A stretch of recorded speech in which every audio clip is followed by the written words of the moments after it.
प्रिय दोस्तों, हमारे जीवन में परमेश्वर ने एक छोटा सा अंग दिया है जिसे हम कहते हैं जीव। और हम इसका उपयोग लोगों को जीवन और मृत्यु तक ले जाने के लिए कर सकते हैं। आप अपने जीव का उपयोग कैसे करते हैं? क्या आपकी जीव के द्वारा लोगों को आशीष मिल रही है या इसके द्वारा से लोग निराश हो रहे हैं? परमेश्वर का वचन हमें इस विषय में अद्भुत शिक्षा देता है, क्योंकि इसमें जीवन और मृत्यु दोनों आपके पास हैं जो दूसरों को आप दे सकते हैं। यदि इस अध्ययन के द्वारा आप जानना चाहते हैं कि जीव के द्वारा आप कैसे लोगों के लिए आशीष का कारण बन सकते हैं, तो कृपया हमारे साथ इस अध्ययन में शामिल हो जाएं।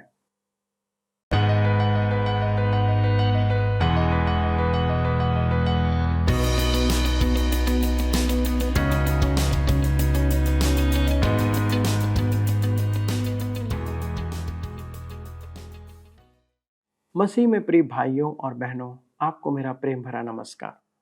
मैं आशा करता हूं कि आप सभी कुशल से होंगे और परमेश्वर से प्रार्थना करता हूं कि आप दिन प्रतिदिन परमेश्वर की नज़दीकी में, उसके वचनों में, उसके वचन के ज्ञान में बढ़ते रहें, क्योंकि दिन बुरे हैं और वो रात आने वाली है जिसमें कोई कुछ काम नहीं कर सकता।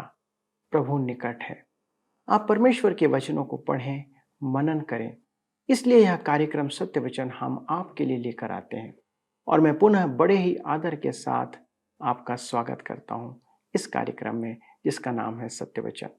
दोस्तों, जैसे कि आप जानते हैं कि इस समय हम नीति वचन की पुस्तक का अध्ययन कर रहे हैं और आज हम 21वें अध्याय के 23वें वचन से अपना अध्ययन आगे बढ़ाएंगे।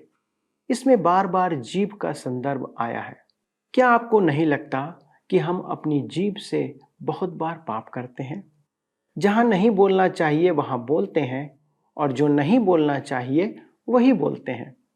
हम इसी जीभ की वजह से कई हत्याएं भी छोटी छोटी सी बातों से लेकर कर जाते हैं।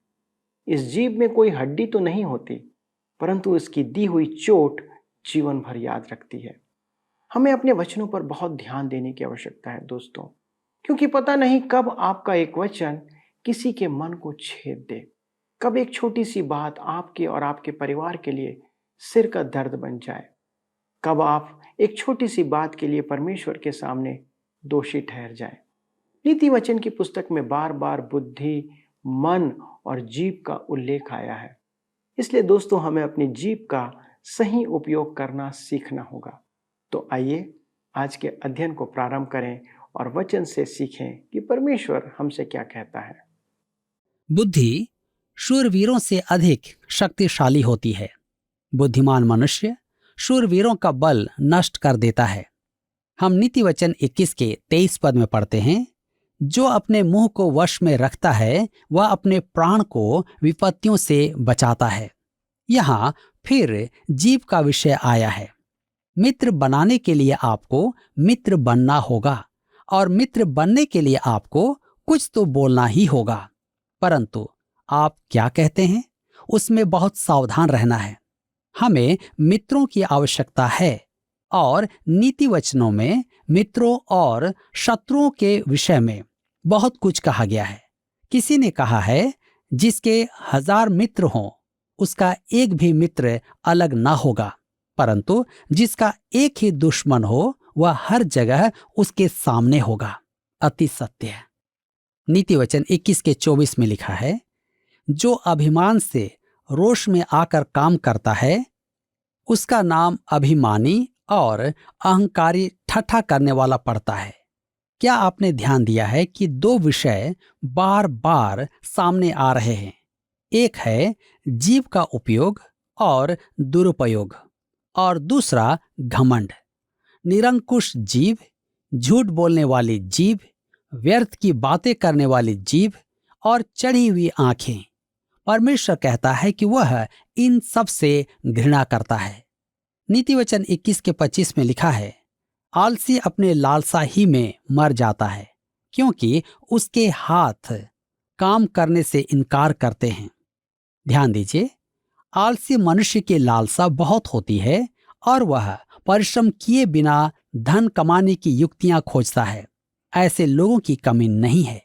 दूसरी ओर धर्मी जन पाने की अपेक्षा देने की बात सोचता है, परमेश्वर उसे आशीष देता है।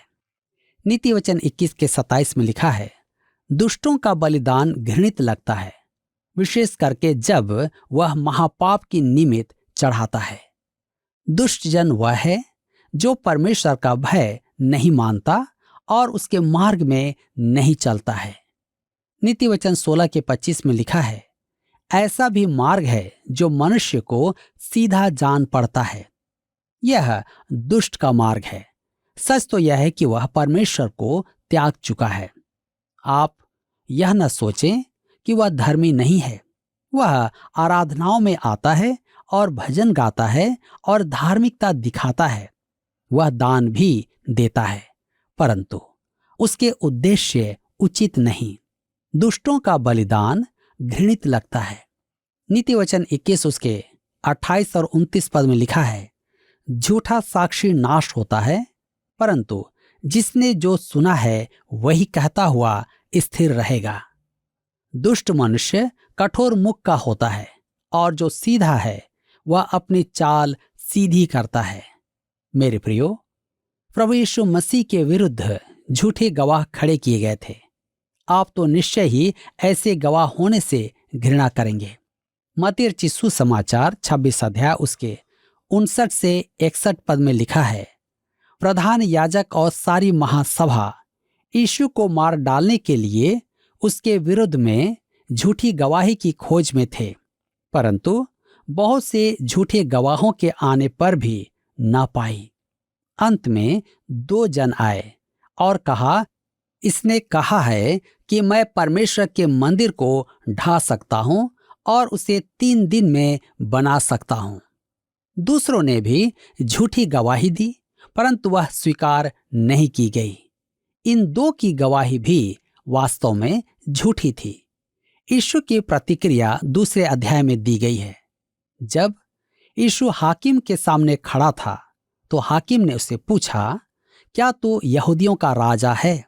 यीशु ने उससे कहा, तू आप ही कह रहा है।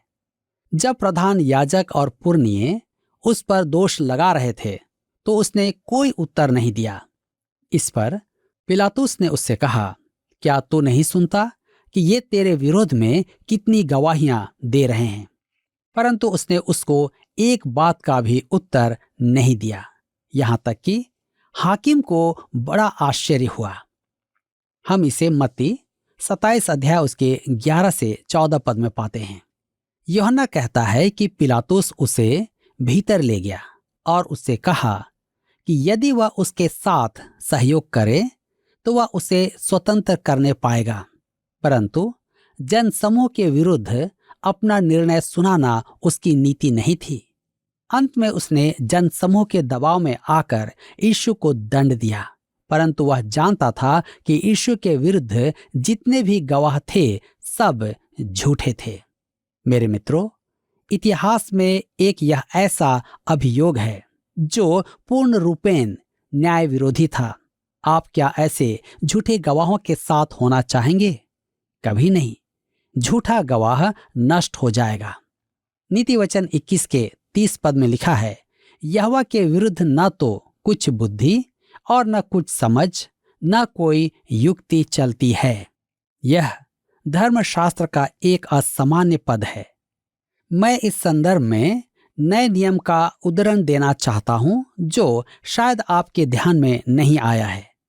2 कुरिन्थियों की पत्री 13 अध्याय उसके 8 पद में लिखा है, क्योंकि हम सत्य के विरोध में कुछ नहीं कर सकते, पर सत्य के लिए ही कर सकते हैं।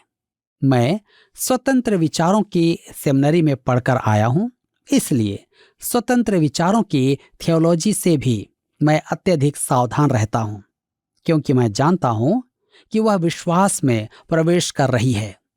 अपनी सेवा के आरंभ से ही मैं यह मानता हूं कि मुझे परमेश्वर के वचन को सुरक्षित करने के लिए प्रति रविवार खतरे की घंटी बजाना है, परंतु शीघ्र ही मेरे सामने यह पद आया, यहोवा के विरुद्ध न तो कुछ बुद्धि और न कुछ समझ, न कोई युक्ति चलती है। मुझे समझ में आ गया है कि परमेश्वर अपनी और अपने वचन की रक्षा करने में सक्षम है।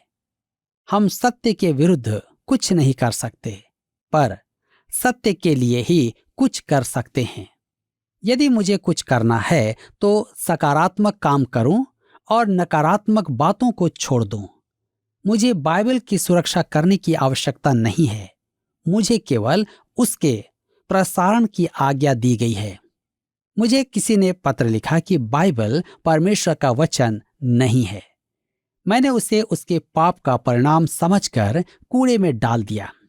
मैंने यही सीखा है कि यदि कोई मसीह को ग्रहण करेगा तो पाप से मुक्ति पाना चाहेगा, एक उद्धारक की लालसा करेगा, तब एक अति अद्भुत बात होगी कि उसकी यह समस्या कि बाइबल परमेश्वर का वचन नहीं है दूर हो जाएगी। नीति वचन 21 के 31 पद में लिखा हुआ है, युद्ध के दिन के लिए घोड़ा तैयार तो होता है, परंतु जय यहोवा ही से मिलती है। दाऊद ने यह सीख लिया था। भजन 27 के 3 में उसने लिखा, चाहे सेना भी मेरे विरुद्ध छावनी डाले तो भी मैं न डरूंगा, चाहे मेरे विरुद्ध लड़ाई ठन जाए उस दशा में भी मैं हिया बांधे निश्चिंत रहूंगा। दूसरा इतिहास 14 अध्याय उसके 11 पद में आसा ने भी यह सीख लिया था। तब आसा ने अपने परमेश्वर यहोवा की यों दुहाई दी, हे यहोवा, जैसे तू सामर्थी की सहायता कर सकता है वैसे ही शक्तिहीन की भी। हे हमारे परमेश्वर यहोवा, हमारी सहायता कर, क्योंकि हमारा भरोसा तुझी पर है और तेरे नाम का भरोसा करके हम इस भीड़ के विरुद्ध आए हैं। हे यहोवा, तू हमारा परमेश्वर है, मनुष्य तुझ पर प्रबल न होने पाए। परमेश्वर पर भरोसा करना कैसा महान है। इसका अर्थ यह नहीं कि हम तैयारी न करें। यीशु ने स्वयं कहा कि बलवंत मनुष्य का घर और सामान सुरक्षित रहता है, परंतु जय यहोवा ही से मिलती है। आप अपना बारूद सुखा तो रखें, परंतु प्रभु यीशु मसीह में विश्वास को सुनिश्चित करें और यह भी निश्चित करें कि आप उसी पर निर्भर हैं। यहाँ इसी के साथ अध्याय 21 समाप्त होता है और अब हम अपने अध्ययन को अध्याय 22 से जारी रखेंगे। संसार का सबसे अधिक धनवान मनुष्य राजा सुलेमान सांसारिक धन को उचित परिप्रेक्ष्य में रखता है। तो आइए पढ़ें नीति वचन 22 उसके 1 पद। लिखा है, बड़े धन से अच्छा नाम अधिक चाहने योग्य है और सोने चांदी से दूसरों की प्रसन्नता उत्तम है। मूल लेख में अच्छा शब्द नहीं है, अनुवादकों ने इसे जोड़ा है, बड़े धन से नाम अधिक चाहने योग्य है, अर्थात नाम जो आप भले कामों द्वारा कमाते हैं, न कि वह नाम जो आपके माता पिता ने आपको दिया है।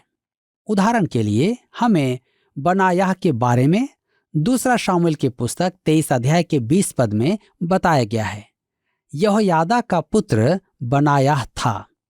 उसने सिंह सरीखे 2 मोआबियों को मार डाला। बर्फ गिरने के समय उसने एक गड्ढे में उतर के एक सिंह को मार डाला। कुछ लोग तो थोड़ी सी बरसात में भी आराधना के लिए नहीं जाते हैं। इस पुरुष ने बर्फ गिरते समय भी शेर को मार डाला था। पद 22 में लिखा है कि ऐसे काम करके यहोयादा का पुत्र बनायाह उन तीनों वीरों में नामी हो गया। वह दाऊद के शूरवीरों के सर्वोच्च दल का सदस्य था। उसने नाम कमाया। बड़े धन से लाभ अधिक चाहने योग्य है।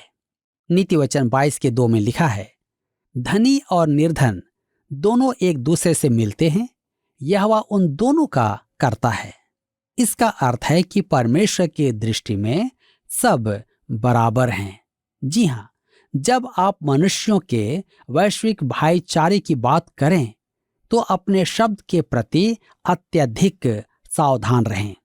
बाइबल यह नहीं सिखाती है। बाइबल की शिक्षा के अनुसार हम सब मानव जाति के सदस्य हैं, जिनमें भ्रष्ट स्वभाव है, परमेश्वर के प्रति विरोधी स्वभाव। हमें एक दूसरे से अपनी रक्षा भी करना है, क्योंकि हम भरोसे के योग्य नहीं हैं। प्रेरितों के काम 17 अध्याय उसके 26 पद में लिखा है, उसने एक ही मूल से मनुष्यों की सब जातियां सारी पृथ्वी पर रहने के लिए बनाई हैं और उनके ठहराए हुए समय और निवास की सीमाओं को इसलिए बांधा है। इस प्रकार हम सब उसके समक्ष बराबर हैं, परंतु हम मनुष्य होने के कारण परमेश्वर की संतान नहीं होते हैं। हम प्रभु यीशु में विश्वास करने के कारण उसकी संतान हो जाते हैं। प्रभु यीशु ने अपने युग के धर्मगुरुओं से कहा था, यूहन्ना रचित सुसमाचार 8 अध्याय उसके 44 पद में, तुम अपने पिता शैतान से हो और अपने पिता शैतान की लालसाओं को पूरा करना चाहते हो। ध्यान दीजिए, इस प्रकार हम देखते हैं कि संसार में 2 कुटुंब हैं, परमेश्वर की संतान और शैतान की संतान। अतः परमेश्वर संपूर्ण मानव जाति का पिता नहीं है। ध्यान दीजिए कि नीति वचन कहता है यहोवा उन दोनों का करता है। सृष्टि होने के कारण तो हम सब उसी के हैं। परमेश्वर सबका सृजनहार है, परंतु सबका पिता नहीं है। नीति वचन 22 के 3 पद में लिखा है, चतुर मनुष्य विपत्ति को आते देखकर छिप जाता है, परंतु भोले लोग आगे बढ़कर दंड भोगते हैं। क्या आप ओजस्वी बनना चाहते हैं? भविष्य की तैयारी आरंभ कर दें। आज अनेक जन भविष्य की तैयारी करने में आपकी सहायता करेंगे। बीमा कंपनियां बहुत हैं, वे आपकी वृद्धा अवस्था, आपके बच्चों और अनेक अन्य बातों में आपका भविष्य संवारना चाहते हैं, परंतु मैं इससे अगला कदम उठाना चाहता हूं। आपका अनंतकालीन भविष्य क्या होगा? जिसने अनंत काल की तैयारी न की हो उसे धर्मशास्त्र मूर्ख कहता है। अपनी युवावस्था में मैं कुछ समय परमेश्वर से बहुत दूर हो गया था। उस समय मैं एक धनवान युवा दंपत्ति के संपर्क में था। एक दिन रात को नाचते समय उन्होंने अपनी सगाई की घोषणा की और बाद में विवाह किया और उनका प्रचार समाचार पत्र में भी किया गया। विवाहित जीवन के लिए उन्होंने एक बहुत अच्छा मकान भी खरीदा। उस मकान में सामने की ओर सफेद पत्थर के स्तंभ लगे हुए थे। उन्होंने प्राचीन वस्तुओं को खोजकर उनसे अपना घर सजाया। अपने विवाह पर वे पहाड़ों में घूमने गए और दुर्घटनाग्रस्त हो गए। उनकी कार में आग लग गई और दोनों मर गए। उनके माता पिता ने उस नए घर में ताला डालकर उसे वीरान छोड़ दिया। उद्धार पाने के बाद मैं वर्षों उस घर के निकट जाता था और देखता था कि उन्होंने उस घर की तैयारी में क्या क्या परिश्रम किया था। उस पर विचार करता था, परंतु वे उस घर में 1 घंटे भी नहीं रह पाए। वे बिना तैयारी के अनंत काल में प्रवेश कर गए। ओह, हमारे लिए अनंत काल की तैयारी करना कितना महत्वपूर्ण है। नीति वचन 22 के 6 में लिखा है, लड़के को उसी मार्ग की शिक्षा दे जिसमें उसको चलना चाहिए, और वह बुढ़ापे में भी उससे न हटेगा। हमें अपनी संतान को उस मार्ग के लिए तैयार करना है जिसमें उसे आगे बढ़ना है। नीति वचन लिखने वाले का कहना है कि परमेश्वर उसे जहां ले जाना चाहता है उसका मार्ग उसके पास तैयार है। उसके माता पिता को यह मार्ग खोजना है। उन्हें अपनी संतान को अपनी इच्छा के मार्ग पर नहीं चलाना है, उसे उसी मार्ग में रखना है जो परमेश्वर चाहता है। हम नीति वचन 22 के 13 पद में पढ़ते हैं, आलसी कहता है, बाहर तो सिंह होगा, मैं चौक के बीच घात किया जाऊंगा। यहां फिर से आलसी का उल्लेख किया गया है। इस पद में विनोद भी है। मेरा विश्वास करें, आलसी के पास बहुत बहाने होते हैं। पहले तो वह ठंड के कारण खेत जोतने नहीं गया था। अब यह एक नया बहाना है, बाहर तो सिंह होगा। मैं चौक के बीच में घात किया जाऊंगा। मेरे विचार में तो वह झूठ कह रहा था कि बाहर शेर है। नीति वचन 22 उसके 14 और 15 पद में लिखा है, पराई स्त्रियों का मुंह गहरा गढ़ा है, जिससे यहोवा क्रोधित होता वही उसमें गिरता है। लड़के के मन में मूर्ता की गांठ बंधी रहती है, परंतु अनुशासन की छड़ी के द्वारा वह खोलकर उससे दूर की जाती है। बच्चों के पालन पोषण की शिक्षा को दोहराने का अर्थ है कि उस पर अधिक ध्यान दिया जाए। बच्चों को अनुशासन की आवश्यकता है।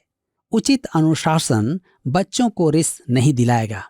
अनुशासन का अर्थ क्रोध करके पिटाई करना नहीं है। उचित अनुशासन के द्वारा बच्चा मूर्खता करना छोड़ देगा। नीति वचन 22 के 28 में लिखा है, जो सीमा तेरे पुरखाओं ने बांधी हो उस पुरानी सीमा को न बढ़ाना। परमेश्वर इस्राएल के वंशजों को मिस्र से निकाल कर लाया और उन्हें अपना देश दिया। हम भूल जाते हैं कि उसने प्रत्येक गोत्र को अलग अलग स्थान दिया और प्रत्येक गोत्र के हर एक को कुछ उपयुक्त भूभाग भी दिया। उन्हें अपनी अपनी भूमि को पत्थरों को लगाकर विभाजित करना था। मेरे प्रियो, मेरी भूमि के एक सिरे पर पीतल का गोला लगा हुआ है और दूसरे सिरे पर भी एक पीतल का गोला लगा है कि उसके आरंभ और अंत की पहचान हो। इसका अर्थ है कि मैं अपनी सीमा में ही रहूं। भूमि के इन चिन्हों के संबंध में परमेश्वर ने उन्हें विशेष निर्देश दिए थे। हम इसे व्यवस्था विवरण की पुस्तक 19 अध्याय उसके 14 पद में पढ़ते हैं, जो देश तेरा परमेश्वर यहोवा तुमको देता है, उसका जो भाग तुझे मिलेगा, उसमें किसी की सीमा जिसे प्राचीन लोगों ने ठहराया हो न हटाना। ये चिन्ह पीढ़ी से पीढ़ी तक चलते रहे थे और अति महत्वपूर्ण थे। जब उस भूभाग का स्वामी बूढ़ा हो जाए और देखने में सक्षम न हो, तो पड़ोसी के मन में लालच आ सकता था कि उसके पत्थरों को आगे हटाकर कुछ भूभाग अपने भाग में कर लें। परमेश्वर ने ऐसा करने के लिए कठोरता से मना किया था। यह धोखा था। मैं इसे आत्मिक संदर्भ देना चाहता हूं। आप सोचेंगे कि मैं असंगत बात करता हूं, परंतु आप मेरा विश्वास करें कि आज विश्वास के चिन्ह हटा दिए गए हैं। उन्हें हटाने वाले स्वतंत्र विचार या आज का चलन है। ऐसे लोग कहते हैं कि प्रेरित पौलुस के समय की शिक्षा अब पुरानी हो गई है, अब वह व्यवहार योग्य नहीं है। हमने देखा है कि धर्मशास्त्र प्रेरित वचन नहीं है। हम इस विचार का त्याग कर सकते हैं। हम प्रभु यीशु के ईश्वर होने के विचार को भी अस्वीकार कर सकते हैं। मेरे मित्रों, मसीही विश्वास की पहचान करवाने वाली ये शिक्षाएं अनेक कलीसियाओं में आधुनिकीकरण के कारण भुलाई जा चुकी है। अब मैं यह कहना चाहता हूं कि हमें आगे बढ़कर इन पहचान चिन्हों को हटाने की अपेक्षा हमें पीछे लौटना चाहिए और प्राचीन विश्वास के चिन्हों को अपनाना चाहिए। इन्हीं प्राचीन नैतिक मूल्यों ने उस राष्ट्र को महान बनाया था। आत्मिक सत्य, बाइबल पर आधारित होना, यह सब आज भुला दिया गया है। जब हम लोगों से इसके समाधान की बात करते हैं तो हर कोई सामाजिक और मनोवैज्ञानिक हल बताता है, पर कोई भी वचन आधारित हल की बातें नहीं करता है। मैं कहना चाहता हूं कि हमें उस पुरानी सीमा या सिवाने की ओर लौट जाना है जो परमेश्वर ने बांधा है और उसके वचन पर आधारित है। यही एकमात्र हल है। मैं आपसे जानना चाहता हूं, क्या आप परमेश्वर पर आधारित उस वचन पर चलना चाहते हैं या आप स्वयं आगे बढ़ना चाहते हैं? आज इस पर अवश्य ही चिंतन मनन करें। दोस्तों, क्या आपने कभी किसी घमंडी व्यक्ति को देखा है? निश्चय आपका उत्तर हाँ में होगा, क्योंकि हमारे आसपास संसार इन लोगों से भरा पड़ा है। किसी को रूप का, किसी को रंग का, किसी को पैसों का, किसी को पद का, किसी को पावर का, यहाँ तक कि किसी को धार्मिकता का भी घमंड होता है। विश्वासियों में भी ये घमंड देखने को बहुतायत से मिलता है। किसी को प्रति रविवार नियमित चर्च जाने का घमंड है, किसी को अधिक दान देने का, किसी को कलीसिया में बड़े पद पर होने का, किसी को अच्छा गाना गाने का, अच्छा वचन सुनाने का भी लोगों को घमंड है। कुछ विश्वासियों में ऐसा होता है। यिर्मयाह की पुस्तक के 9वें अध्याय के 23वें पद में लिखा है कि बुद्धिमान अपनी बुद्धि पर घमंड ना करे, न वीर अपनी वीरता पर, न धनी अपने धन पर घमंड करे, परंतु जो घमंड करे वह इसी बात पर घमंड करे कि वह मुझे अर्थात जीवित परमेश्वर को जानता है और समझता है कि मैं ही वह यहोवा हूं जो पृथ्वी पर करुणा, न्याय और धर्म के काम करता हूं, क्योंकि मैं इन्हीं बातों से प्रसन्न रहता हूं। दोस्तों, क्या आपने कभी विचार किया कि आपके पास रंग, रूप, धन, दौलत, बुद्धि, जो कुछ भी आपके पास है, चाहे आपकी नौकरी ही क्यों ना हो, आपका परिवार क्यों ना हो, सब कुछ आपको परमेश्वर ही ने दिया है। आपकी कोई योग्यता नहीं है। आपसे ज्यादा योग्यता वाले लोगों के पास वह सब कुछ नहीं है जो आपके पास है। इसलिए हम किस बात का घमंड करें? घमंड से परमेश्वर घृणा करता है। अतः आइए परमेश्वर के सामने जाएं और अपने जीवन को परखें, और अगर हम में स्वयं में किसी प्रकार का घमंड पाते हैं तो प्रभु से कहें, प्रभु मैंने आपके लिए आपके दिए हुए भाग को अपनी योग्यता समझकर उस पर घमंड किया है। कृपया मुझे क्षमा करें। मुझे ऐसी आत्मा दें कि मैं स्वयं पर भरोसा ना करके आपकी दया और आपके अनुग्रह पर भरोसा रखूं। आइए हम प्रार्थना करें और परमेश्वर को सभी बातों के लिए धन्यवाद दें। हमारे स्वर्गीय पिता परमेश्वर, हम धन्यवाद देते हैं आपको कि हमारे ना चाहते हुए भी प्रभु आपने अनेक आशीषों से हमें परिपूर्ण किया है।